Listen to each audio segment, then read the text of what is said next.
Hi all. Khaidi number 150 సినిమా నుంచి అన్నయ్య చిరంజీవి గారి డైలాగ్స్. నమస్కారం. ఇక్కడికి వచ్చినందుకు మీ అందరికీ థ్యాంక్స్. అడగండి. ఏంటండి అడిగేది? అసలేంటి న్యూసెన్స్? మీ వల్ల సిటీ అంతా సఫర్ అవుతుందో తెలుసా? Bloody village proofs. ఏమన్నారు? విలేజ్? మీరు ఒకసారి ఇలా రండి. ఏంటి? మీరు పుట్టింది ఎక్కడ? ఇక్కడే కోటి. మీ నాన్నగారు ఖమ్మం, వాళ్ళ నాన్నగారు గుంటూరు పక్కన కొల్లూరు. అంటే ఒక విలేజ్. మీ మాటలో చెప్పాలంటే మీ తాతగారు ఒక విలేజ్ ప్రూఫ్. అంతేగా? మీ పట్టణాలు మా పల్లెటూరుకు పెట్టిన పిల్లలు. అమ్మ చనిపోతున్నా పట్టించుకోని పిల్లల్ని ఏం చేయాలి, ఏమనాలి? మీ విలేజ్ రూట్స్ కాదు, మా విలేజర్సే మీ రూట్స్. అది తెలుసుకో. బూతులాపి భూమి మీద నిలబట్టడం నేర్చుకో. వెళ్ళు. రైతు ఈ నేల మీద నాగలి పట్టాకే నాగరికత మొదలైంది.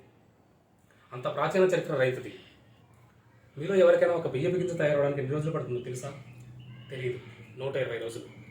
120 రోజులు ఒక రైతు తన చెమటను మట్టితో కలిపి పండించే గింజ కలిస్తేనే మనం తినే అన్నం ముద్ద అవుతుంది. అది తెలుసుకోండి. మెతుకు కింద పడితే కళ్ళకద్దుకునే దేశం. ఆ మెతుకులు పండించే రైతులు నిర్లక్ష్యం చేస్తుంటే ఇంకెవరికి చెప్పుకోవాలి సార్? అన్నం ఎవరైనా మనకు అన్నం పెడితే అన్నదాత సుఖీభవ అంటారు. ఆ అన్నదాత అంటే ఎవరో తెలుసా? అన్నం వండినవాడో వడ్డించినవాడో కాదు, పండించినవాడు. వ్యవసాయానికి మించిన సాయం ఆ దేవుడు కూడా చేయలేడు. సెల్ ఫోన్ లేకపోయినా మనం బతకగలం, టీవీ లేకపోయినా బతకగలం, ఏసీ లేకపోయినా బతకగలం. కానీ అవి తయారు చేసేవాళ్ళు కోటీశ్వరుడు. అన్నం లేకుండా మనం బతకలేము. అది పండించే రైతు మాత్రం ఎప్పటికీ పేదవాడే పేదవాడే పేదవాడే. అంటే పరిశ్రమలు రావడం తప్పు అంటారా? పరిశ్రమలు రావడం తప్పు కాదు, రావాలి. కానీ పచ్చని పంట భూమిని నాశనం చేసి కాదు.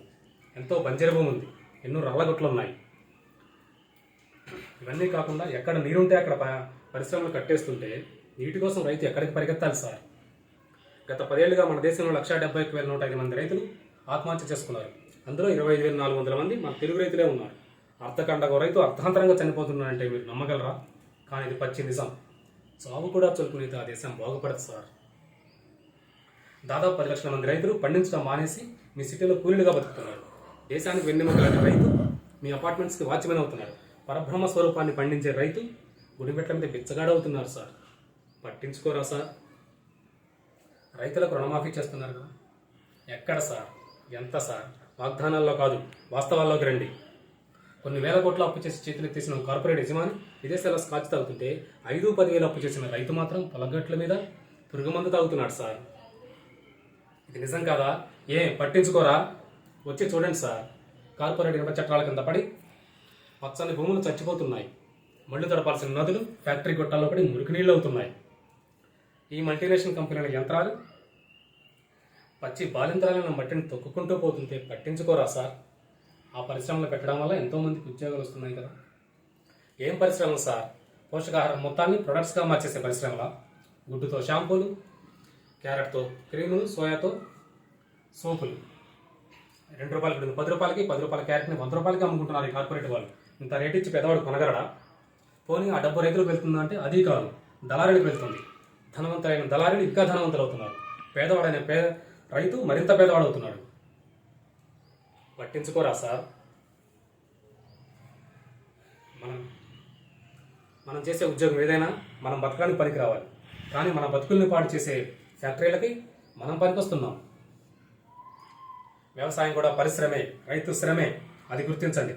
మాది చిన్న గ్రామం సార్, 500 గడప, 5 లక్షల కోట్ల టర్నోవర్ ఉన్న కార్పొరేట్ కంపెనీతో పోరాడుతున్నాం. గెలవడానికి కాదు సార్, బతకడానికి. మా గొంతులు మీకు వినిపించడం లేదని 6 రైతులు తమ గొంతులు తెగ్గోసుకుని చనిపోయారు సార్. ఏదో నీరూరు, ఆ గ్రామంతో మానకెందుకులు అనుకుంటే ఏదో ఒకరోజు ప్రతి ఊరు నీరూరు అవుతుంది. దయచేసి మాకు సహాయం చేయండి. విదేశాల్లో ఉన్న సాక్షుల్ని కోర్టుకు రప్పించండి. మీడియా తలుచుకుంటే ఈ ప్రపంచాన్ని కదిలించగలరు. ఆ సత్తా మీకుంది. ఈ 3 ఏళ్లుగా మేము పడుతున్న బాధ మీకు తెలియజెప్పడానికే 3 రోజులుగా మిమ్మల్ని బాధ పెట్టాం. అందుకు క్షమించండి. మేము చేస్తున్న ఈ పోరాటం న్యాయం అనిపిస్తే దయచేసి మాకు సహాయం చేయండి ప్లీజ్. శంకర్ గారు, జర్నలిస్ట్ అంటే రిపోర్టర్సే కాదు, న్యాయానికి సపోర్టర్స్. మా పని మేము సక్రమంగా చేస్తే ఎలా ఉంటుందో ఇప్పుడు చూపిస్తాం. సాక్షులు వస్తారు, రైతు గెలుస్తాడు. Thank you sir.